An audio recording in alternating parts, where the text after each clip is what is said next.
go on to win 103-82, holding the Thunder to the lowest point total of the season, including the playoffs. Victor Wembanyama with 33, 8 and 5. How about Stephon Castle with 13 and 6?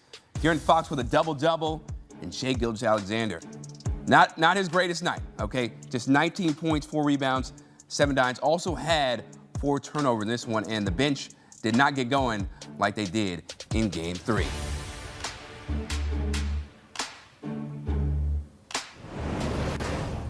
And with that, we welcome in CBS Sports NBA analysts Chris Walker and John Gonzalez. And y'all, Victor Wembanyama knew he needed to level up after a good but not great Game 3, and he sure did with a first-team All-NBA performance, 33, 8 and 5, and 3 blocks in just 31 minutes, mind you.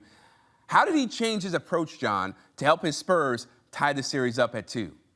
Yeah, I'm glad you mentioned the approach, right? Because in Game 3, everybody was screaming for him to get in the paint.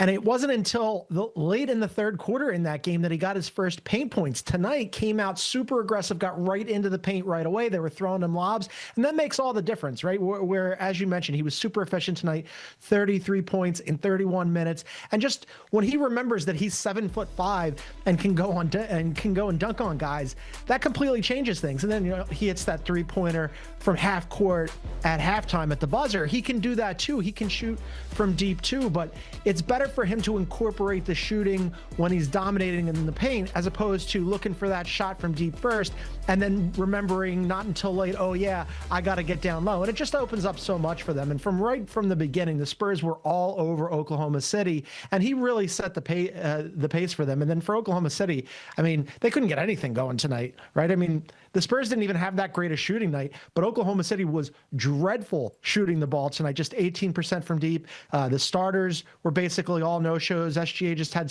sort of an average game. Chet Holmgren has been a non-factor this entire series. And then you also mentioned the bench. The bench in Game 3 was incredible for Oklahoma City, where they go for a franchise record 76 points.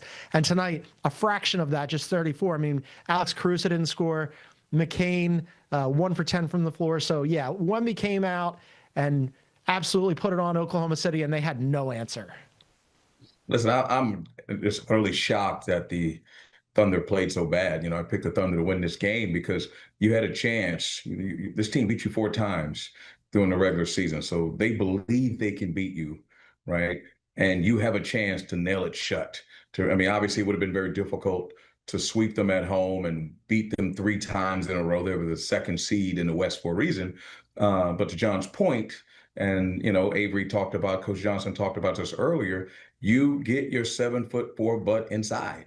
And that's what he did. And credit to guards and credit Mitch Johnson for running plays to get the guards going downhill, get them in ball screens, and then throw it up. And then there's no one on the planet that can stop them once those guys get into the paint and throw the ball up. So as much as Wemby was going inside, he wasn't making post moves. It was alley-oop dunks because the guards were getting penetration. And that's usually something that doesn't happen against a stingy OKC defense. So give the Spurs credit. Their backs are against the wall. They go down 3-1. The series is a wrap. They took care of business. Still home court advantage for the Thunder. But at the end of the day, and you're right, John, SGA was a shell of himself. He was a step slow all game long. Give them credit. And that bench, and you hate to say things like this, but I don't know what Jalen Williams was on. None of those guys made shots. They made every one of those shots the last game, and just the basketball gods spoke. And they were like, okay, you guys had your fun, 76 points. Now I'm going to show you this is a game of averages, and they came back down to earth. Absolutely, very well said. Now, speaking of SGA having an off game, we know how hard it is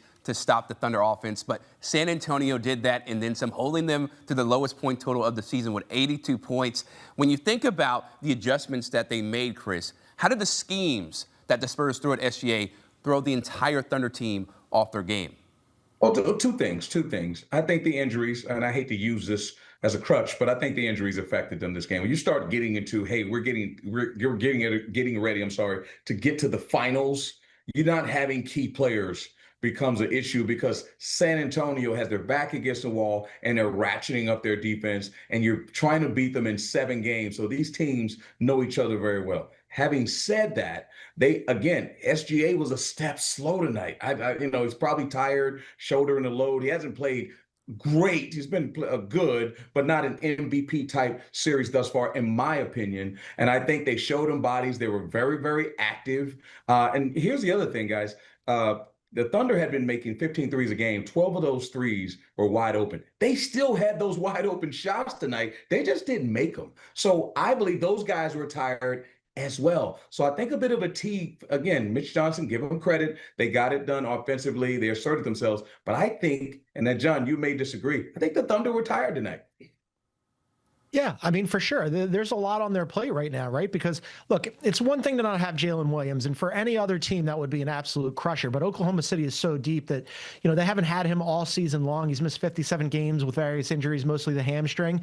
But they've been able to overcome that, right? They still ended up with the 1 seed. But no Jalen Williams and no A.J. Mitchell. Now, all of a sudden, that secondary scoring that A.J. Mitchell would provide in the absence of Jalen Williams, and also the ball handling to help SGA out, isn't there. So Jared McCain has been pressed into that duty, and he did really well in Game 3. He set a playoff career high for himself. Tonight, 1 for 10 from the floor. And then beyond that, they really didn't have much else offensively. I mean, they've gotten nothing from Lou Dort on the offensive end, very little from Kason Wallace. Alex Caruso came back to earth. And after that, you're in a lot of trouble, right?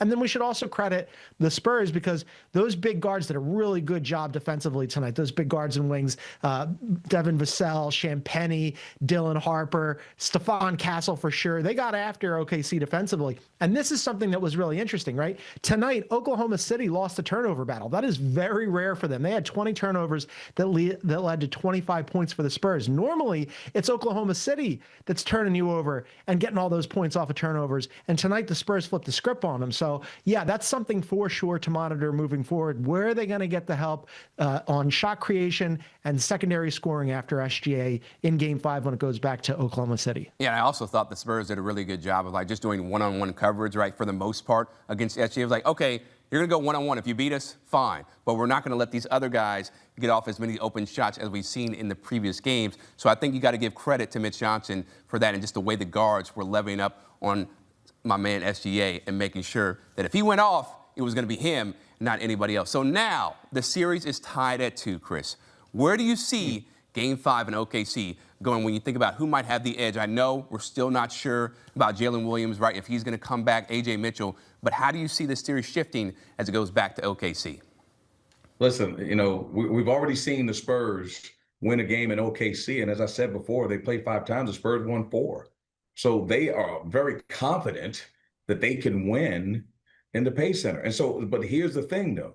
SGA, you're the 2-time MVP. Here's where you got to step up. Now, he can't do it by himself. He's not a LeBron-esque player to me. He's one of those guys. He's an assassin, gets to the foul line, but high energy. He exerts high energy. And if they play without fouling him, remember, Wemby's inside. So again, he can only get to the rim so many times. He's going to have to make those pull-up jump shots, fade away. He's a tough shot maker. Devin Vassell did a great job on him tonight. And at the end of the day, they got to really make it hard on him every single game. And those others, they can't win this series. Like the Spurs can't win this series unless Wemby has an historic series. But the Thunder can't win this series unless the others contribute, particularly with the injuries. No matter how good, as I said, he's not LeBron-esque. I love SGA. He's not LeBron-esque. He can't put him on their shoulders and beat this team. Other teams, yes, but this team, no. The others have to step up. Yeah, I think if you're the Spurs, you're feeling pretty good about your performance tonight, right? Because Wemby did what he needed to do. He got to sit out most of the fourth quarter, and they won everywhere, right? They won the turnover battle. They won the rebounds. They won the points in the paint. They won the fast break points. They shot the ball better, although just marginally because Oklahoma City was so bad at shooting the ball. Their secondary players were better. They were just better everywhere tonight. Now, that said, it's going back to Oklahoma City, which they have the best home court advantage by record in the entire NBA. The question for them, obviously, again, is that injury issue, right? Jalen Williams, he's only started and finished 2 playoff games this entire postseason. Didn't matter against the Suns, didn't matter against the Lakers, might end up mattering against the Spurs, and then not having A.J. Mitchell on top of that, that's kind of a problem. So, SGA obviously has to be better. Chet Holmgren, Do you want to play in the series? The series has started. You missed the first 4 games. Are you going to come for the last 3? And then that bench has to be the bench closer to what they're not going to be the bench fully from game 3, but they got to be a lot closer to game 3 than they were to game 4 because, again, McCain, he's a good shooter and shoot. Well, he shot a lot tonight and he couldn't make anything. So all that has to change for Oklahoma City. But initially I picked OKC and 7. We're down to a 3-game series now. I think this thing's going the distance. Yeah, I do too as well. John Gonzalez, Chris Walker, always appreciate the insight as the Spurs get the win over the Thunder, 103-82. And listen, anytime you're associated with a guy by the name of Kobe Bryant, you're doing something right. Something right. When you think about players age 22 or younger who have 30 or more points, 3 or more blocks, and 3 or more made threes in a conference final game, Victor